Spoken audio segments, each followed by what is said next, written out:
സ്നേഹമുള്ളവരെ, ജീവിതത്തിൽ ദുഃഖങ്ങളും വേദനകളും അനുഭവിക്കാത്തവരായിട്ട് ആരുമില്ല.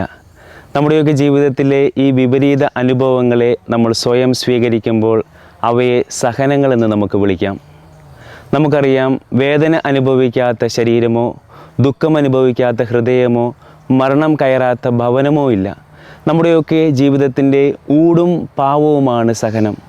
സഹനം നമ്മുടെയൊക്കെ ജീവിതത്തിൽ എന്നും നിലനിൽക്കുന്ന ഒരു യാഥാർത്ഥ്യമാണ്. പ്രപഞ്ച യാഥാർത്ഥ്യങ്ങളിലൂടെ ദൈവം സഹനത്തിന് ഉത്തരം നൽകുന്നുണ്ട്. കമ്പി വഴങ്ങാൻ തീക്കനലിൽ പൂഴ്ത്തണമെന്നും, വൃക്ഷം കായ്ക്കാനായിട്ട് ശാഖകൾ മുറിക്കണമെന്നും, വസ്ത്രം വെളുക്കാൻ കല്ലിൽ തല്ലണമെന്നും പ്രപഞ്ച യാഥാർത്ഥ്യങ്ങളിലൂടെ ദൈവം നമ്മോട് പറഞ്ഞു തരുന്നുണ്ട്. നമ്മുടെയൊക്കെ ജീവിതത്തിൽ സഹനങ്ങളുണ്ടാകുമ്പോൾ അപ്രതീക്ഷിതമായത് എന്തോ സംഭവിച്ചതുപോലെ ആകുലരാകരുത്. നമ്മൾ 1-ാം ക്ലാസ്സിൽ പഠിക്കുന്ന ഒരു കുട്ടി പരീക്ഷയ്ക്ക് വിധേയനാകുന്നില്ലെങ്കിൽ എങ്ങനെയാണ് 2-ാം ക്ലാസ്സിലെത്തുക? വേദനിക്കപ്പെടുവാൻ ഇഷ്ടമില്ലാത്ത മുളന്തണ്ടിനെ എങ്ങനെ ഓടക്കുഴലാക്കും?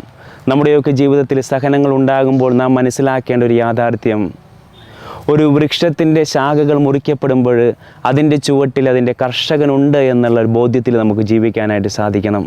നമ്മുടെയൊക്കെ ജീവിതത്തിൽ സഹനങ്ങൾ ഉണ്ടാകുമ്പോൾ ഈ ഒരു ബോധ്യത്തിൽ ജീവിക്കാനായിട്ട് നമുക്ക് ഓരോരുത്തർക്കും സാധിക്കട്ടെ.